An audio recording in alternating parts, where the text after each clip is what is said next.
It's time to experience something glorious. Unacademy.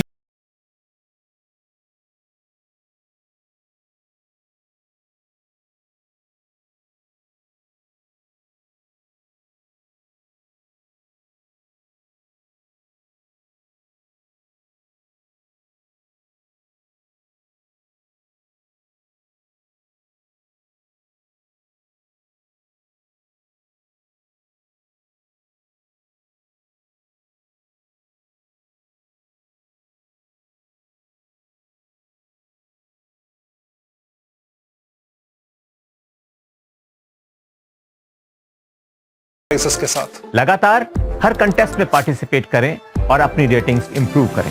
Challenging contests every fortnight or alternate Sunday. Live ranking after every question. Big rewards for top rankers. Your passion to crack UPSC CSE deserves this. Your hard work towards your dream deserves this. Fuel your inner fire for the ultimate UPSC CSE challenge.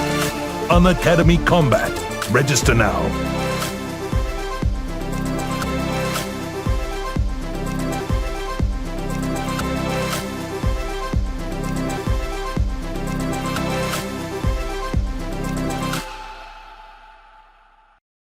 नमस्कार दोस्तों, मेरा नाम है शशांक और स्वागत है आप सभी का ऑल इंडिया गुरुजी यूट्यूब चैनल पर। और इस वीडियो में हम डिस्कस करने वाले हैं डेली करंट अफेयर सीरीज़ का नेक्स्ट वीडियो और इसमें हम बात करेंगे 2 दिसंबर के सभी करंट अफेयर। तो सारे करंट अफेयर मैं आपके साथ यहाँ पर लगातार डिस्कस कर रहा हूँ। ये हमारी बहुत लंबी सीरीज चली आ रही है यहाँ पर, जहाँ पर मैं आपको डेली करंट अफेयर के साथ साथ वीकली करंट अफेयर भी आपके साथ डिस्कस करता हूँ। तो आप सभी वीडियोज़ को देखिए, सुनिए, समझिए, याद रखिए और अपने दोस्तों के साथ भी जो है वो शेयर कीजिए। साथ ही मैं आपको बता दूँ कि रेलवे एग्जाम का यदि कोई यहाँ पर है तो मैं आपको बता दूं कि आपके लिए भी बहुत जल्दी यहां पर सीरीज स्टार्ट होने वाली है, तो आप उन सीरीज को भी जरूर देखिए। तो चलिए शुरुआत करते हैं करंट अफेयर के इस वीडियो का। फर्स्ट क्वेश्चन यहां पर है, निम्नलिखित कथनों पर विचार कीजिए। 2020 के G20 वर्चुअल शिखर सम्मेलन की मेजबानी UAE के द्वारा की गई है।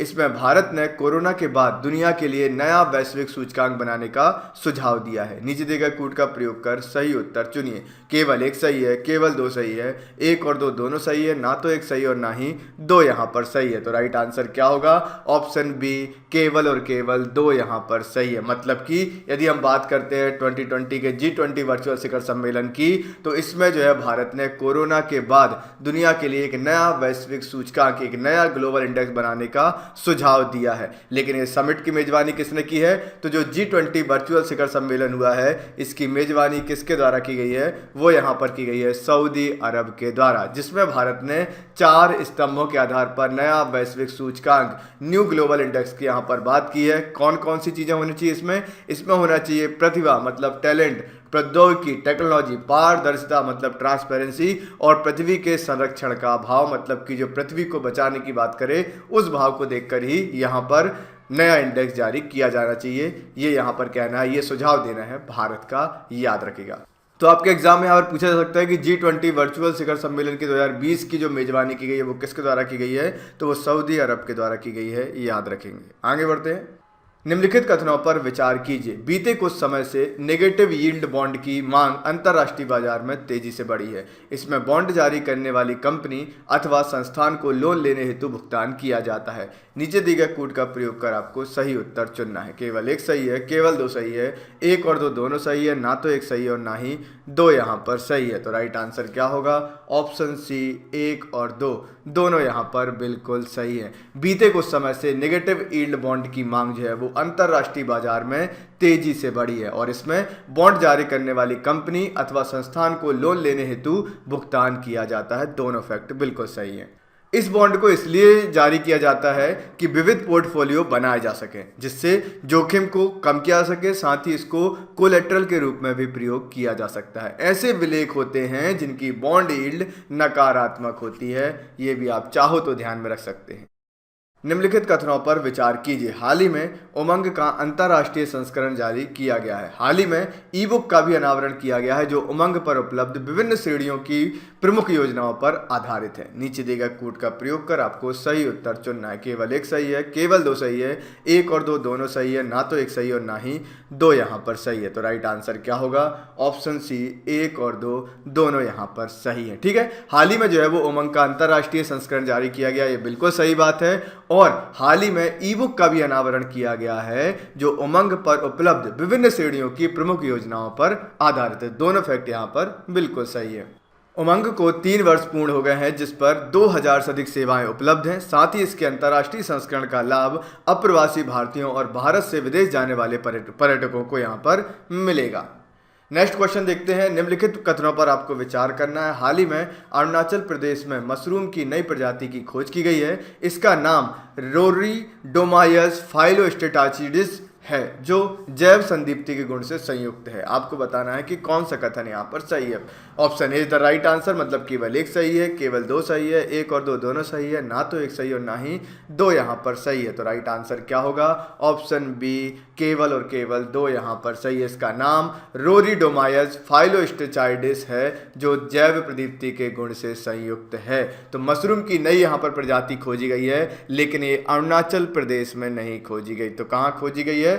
इसको खोजा गया है असम में। याद रखिएगा, हाल ही में इसकी खोज असम में की गई है जो रोरीडोमाय जीनस से संबंधित है। साथ ही इस जीनस की भारत में खोजी गई ये पहली प्रजाति है। वर्तमान में 12 अन्य प्रजातियां पाई जाती हैं इस जीन्स को, जिनमें से 5 जैव संदीप्ति जैसे गुण से युक्त हैं। याद रखना। नेक्स्ट क्वेश्चन यहाँ पर आता है। निम्नलिखित कथनों पर विचार कीजिए। हाल ही में चीन ने मालदीव के सुरक्षा ढांचे को मजबूत करने हेतु समझौता किया है। यह समझौता आर्थिक और सामाजिक विकास कार्यक्रम के तहत किया गया है। नीचे दिए गए कोड का प्रयोग कर सही उत्तर चुनना है। केवल एक सही है, केवल दो सही है, एक और दो दोनों सही है, ना तो एक सही है और ना ही दो यहाँ पर सही है। तो राइट आंसर क्या होगा? राइट आंसर यहाँ पर होगा ऑप्शन बी, केवल और केवल दो यहाँ पर सही है। हाल ही में चीन ने मालदीव के सुरक्षा ढांचे को मजबूत करने का समझौता किया है, तो ये फैक्ट गलत है। हाल ही में मालदीव के सुरक्षा ढांचे को मजबूत करने हेतु जापान के साथ समझौता किया गया है जो यू क्वाड जो बनाया गया है देशों के सभी सदस्य के साथ मालदीव का दूसरा प्रमुख समझौता है। पहला अमेरिका के साथ किया गया जिसका संबंध मालदीव की रक्षा और सुरक्षा से है। याद रखेंगे। नेक्स्ट क्वेश्चन आता है। निम्नलिखित कथनों पर विचार कीजिए। हाल ही में कोपरनिकस सेंटिनल-6 माइकल फेचल उपग्रह को कनाडा के द्वारा लॉन्च किया गया है जो वैश्विक समुद्र तल के परिवर्तनों को मापने हेतु समर्पित अगले मिशन का हिस्सा है। नीचे दिए गए कोड का प्रयोग कर आपको सही उत्तर चुनना है। केवल एक सही है, केवल दो सही है, एक और दो दोनों सही है, ना तो एक सही है और ना ही दो यहाँ पर सही है। तो राइट आंसर क्या होगा? ऑप्शन बी, केवल और केवल दो यहाँ पर सही है। राइट, तो यहाँ पर हम देखते हैं हाल ही में जो है वो कोपरनिकस सेंटिनल-6 माइकल फेचल उपग्रह को स्पेस एक्स फॉल्कन 9 रॉकेट के माध्यम से नासा के द्वारा जो है वो लॉन्च किया गया है। साथ ही सेंटिनल बी उपग्रह को 2025 में लॉन्च किया जाएगा, ये भी आपको ध्यान रखना है। तो किसके द्वारा लॉन्च किया गया है? स्पेस एक्स फॉल्कन 9 रॉकेट के द्वारा। निम्नलिखित कथनों पर आपको विचार करना है। कम्युनिटी कॉर्ड ब्लड बैंक की स्थापना 2017 में की गई थी। लाइफ सेल की स्थापना 2004 में की गई थी जो भारत का पहला और सबसे बड़ा स्टेम सेल बैंक है। नीचे दिए गए कोड का प्रयोग कर आपको सही उत्तर चुनना है। केवल एक सही है, केवल दो सही है, एक और दो दोनों सही है, ना तो एक सही और ना ही दो यहाँ पर सही है। तो राइट आंसर क्या होगा? ऑप्शन सी, एक और दो दोनों यहाँ पर बिल्कुल सही है। कम्युनिटी कॉर्ड ब्लड बैंक की जो स्थापना है वो 2017 में की गई थी और लाइफ सेल की स्थापना 2004 में की गई थी जो भारत का पहला और सबसे बड़ा सेल बैंक है। इसको आप ध्यान में रखिएगा। हाल ही में सीसीबीबी की सहायता से एप्लास्टिक एनीमिया से पीड़ित एक 7 वर्षीय लड़की की जान बचाई गई जो कि एक दुर्लभ और एक गंभीर रक्त विकार है जो कि ब्लड से होने वाली बीमारी है। इसको भी आपको यहाँ पर याद रखना है। और जब भी कोई नया यहाँ पर टर्म आती है, जैसे यहाँ पर पूछा गया सीसीबीबी क्या होता है, यहाँ पर सीसीबीबी का फुल फॉर्म है कार्लोनास कॉर्ड ब्लड बैंक। इसको आप ध्यान में रखेंगे, तो फुल फॉर्म भी आपको पता होना चाहिए। इंडिया इंटरनेशनल चेरी ब्लॉसम महोत्सव को किस राज्य में मनाया जाता है? मणिपुर में, मिजोरम में, मेघालय में या फिर मध्य प्रदेश में? तो राइट आंसर क्या होगा? राइट आंसर होगा ऑप्शन सी, मेघालय में। इंडिया इंटरनेशनल चेरी ब्लॉसम महोत्सव को जो है वो मेघालय में मनाया जाता है, ये आपको यहाँ पर ध्यान में रखना है। ऐसे क्वेश्चन एग्जाम में बहुत ज़्यादा पूछे जाते हैं, महोत्सवों को लेकर, त्योहारों को लेकर एग्जाम में क्वेश्चन आते ही रहते हैं। बढ़ते हैं आगे। यह प्रत्येक वर्ष मनाया जाता है, किंतु हाल ही में इसको कोविड-19 के कारण जो है वो रद्द कर दिया है, याद रखना। नेक्स्ट आता है चक्रवाती तूफान निवार उत्तर हिंद महासागर में आया, इस वर्ष का कौन से नंबर का तूफान है? 3, 4, 6 या फिर 8? तो राइट आंसर क्या होगा? राइट आंसर होगा ऑप्शन डी, 4। चक्रवाती तूफान जो निवार यहाँ पर आया है, निवार की यदि हम बात करते हैं, निवार जो यहाँ पर आया है ये कौन से नंबर का तूफान है? तो ये चौथे नंबर का तूफान है और हाल ही में इसके कारण जो है वो पौंडीचेरी और तमिलनाडु में अलर्ट जारी किया गया। साथ ही इसका नामकरण ईरान के द्वारा किया गया। ये भी एग्जाम में पूछा जाता है कि पर्टिकुलर जो भी आपका साइक्लोन आया है, जो भी आपका यहाँ पर तूफान आया है, उसका नाम किसने यहाँ पर लाया है, तो वो भी आपको बताना पड़ेगा कि वो किसके द्वारा आया है। वो ईरान के द्वारा जो है वो जारी किया गया, इसको भी आप ध्यान में रखिएगा। तो यहाँ पर आप निवार कर लेना, निवार साइक्लोन, निवार तूफान, यहाँ पर भी आप करेक्ट कर लीजिएगा, साइक्लोन निवार होगा यहाँ पर, ठीक है, याद रखेंगे। चलिए बढ़ते हैं आगे। नंदूर मधमेश्वर पक्षी अभयारण्य जो है वो कौन सी नदी के तट पर है? तो इसका राइट आंसर क्या होगा?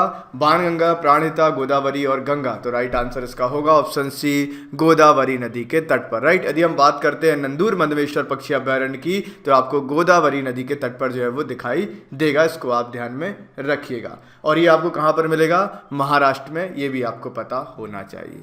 तो ये थे आज के सारे क्वेश्चन। आई होप आप सभी के लिए सेशन काफ़ी ज़्यादा जो है वो हेल्पफुल रहा होगा। यदि आपको वीडियो पसंद आया तो वीडियो को लाइक एंड शेयर करें, सारी आपको लिंक जो है वो डिस्क्रिप्शन में मिल जाएंगी। यदि आप ऐसे ही और भी वीडियो जो है वो देखना चाहते हैं, अपनी एग्जाम की तैयारी को और अच्छा करना चाहते हैं, तो आप अभी के अभी जो है वो चैनल को सब्सक्राइब कर लीजिए और बेल बटन पर क्लिक कर दीजिए, जिससे कि आपको सभी वीडियो के नोटिफिकेशन मिलते रहें। तो मिलते हैं नेक्स्ट वीडियो में। Thank you very much. जय हिंद।